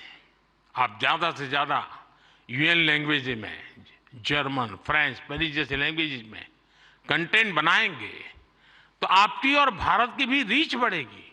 हमारे अड़ोस पड़ोस के देश हैं, उनकी भाषाओं में हम कुछ करें, हमारी एक अलग पहचान बनेगी। और आपने देखा होगा पिछले दिनों बड़ा महत्वपूर्ण डिसीजन हमने लिया है। मैं भी कुछ दिन पहले बिल गेट्स के साथ गप्पे मार रहा था, तो ऐसे ही एआई वगैरह सारे विषयों पे बहुत चर्चा निकली। कभी उसके विषय में जरूर आपको पता चलेगा। लेकिन हमने अभी कल ही एक डिसीजन लिया है। हम एआई मिशन को, और मैं मानता हूं दुनिया देख रही है कि भारत एआई में क्या काम करेगा, क्योंकि भारत लीड करेगा, मान के चलिए दोस्तों, क्योंकि मैं आपके भरोसे बोल रहा हूं। उसी प्रकार से आपने देखा होगा सेमीकंडक्टर, जिस प्रकार से भारत सेमीकंडक्टर की दुनिया में आगे बढ़ रहा है, और मैं बताता हूं कि हम 2G 4G वगैरह में बहुत पीछे रह गए, 5G में हमने लीड कर लिया। वैसा ही हम बहुत तेजी से सेमीकंडक्टर की दुनिया में, हम दुनिया में अपनी जगह बना लेंगे दोस्तों, और देखते ही देखते हम छा जाएंगे। और ये मोदी के कारण नहीं, मेरे देश के नौजवानों के कारण, मेरे देश के टैलेंट के कारण। इतना सामर्थ्य है। मोदी तो सिर्फ अवसर देता है, रास्ते से कांटे हटा देता है, ताकि मेरा देश का नौजवान तेज गति से आगे बढ़ चले। और इसलिए मैं चाहता हूं, जैसे हमारे पड़ोस के देश हैं, उनकी भाषाएं, उनके साथ उनकी सोच समझ के अनुकूल हम जितनी चीजें पहुंचाएंगे, मैं समझता हूं हमारा नाता और जुड़ेगा। हमें अपना विस्तार करना है, अपना प्रभाव पैदा करना है दोस्तों, और ये क्रिएटिव वर्ल्ड बहुत अच्छी तरह कर सकता है। और एआई की ताकत आप जानते हैं, आजकल देखा होगा, मैं अभी जो आपसे बात कर रहा हूं, कुछ ही समय में वो आपको हिंदुस्तान की 8-10 लैंग्वेजेज में ये मेरी सारी बातें आपको मिल जाएगी, क्योंकि मैं एआई का उपयोग करता हूं। आपके साथ अगर यहां आते जाते मेरा फोटो निकल गया, तो आप एआई के माध्यम से वो फोटो अपनी कलेक्ट कर सकते हैं। नमो ऐप पर जाएंगे, फोटो बूथ पे चले जाएंगे, आराम से आपको मिल जाएगी मेरी फोटो। आज से 5 साल पहले कहीं मिल गए होंगे, एक कोने में मुझे देख रहे, आपकी एक आंख फोटो में आई है, तो भी वो आपको खींच करके ले आएगा वहां। ये एआई की ताकत है, हमारे देश के नौजवानों की ताकत है। और इसलिए मैं कहता हूं सबको कि भारत के पास ये सामर्थ्य है, हम इस सामर्थ्य को लेकर के आगे जाना चाहते हैं, और नेशनल इंटरनेशनल लेवल पर भारत की एक छवि नई ऊंचाई पर ले जाने का काम हम अपनी इस क्रिएटिविटी से कर सकते हैं। एक फूड क्रिएटर किसी को मुंबई के बड़ा पाव की मशहूर दुकान तक पहुंचा सकता है। एक फैशन डिजाइनर दुनिया भर को ये बता सकता है कि भारत के कलाकारों की खूबी क्या होती है।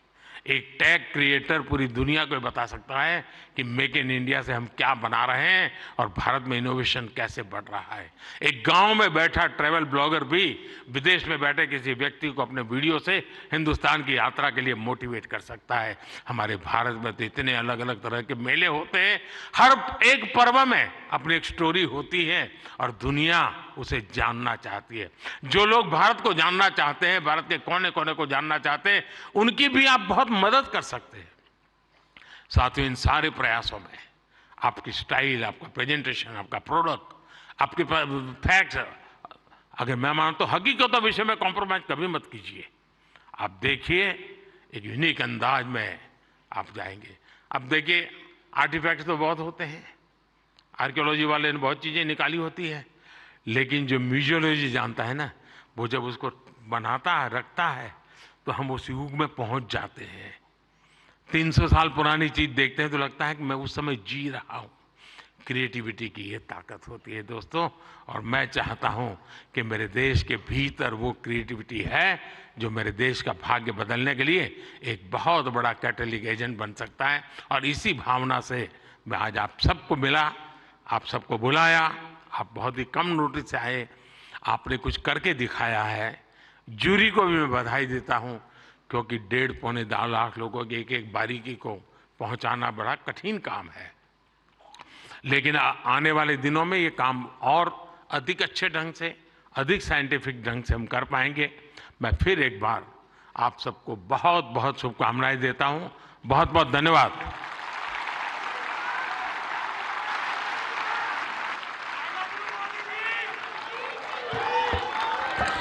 आपका बहुत बहुत आभार माननीय प्रधानमंत्री जी।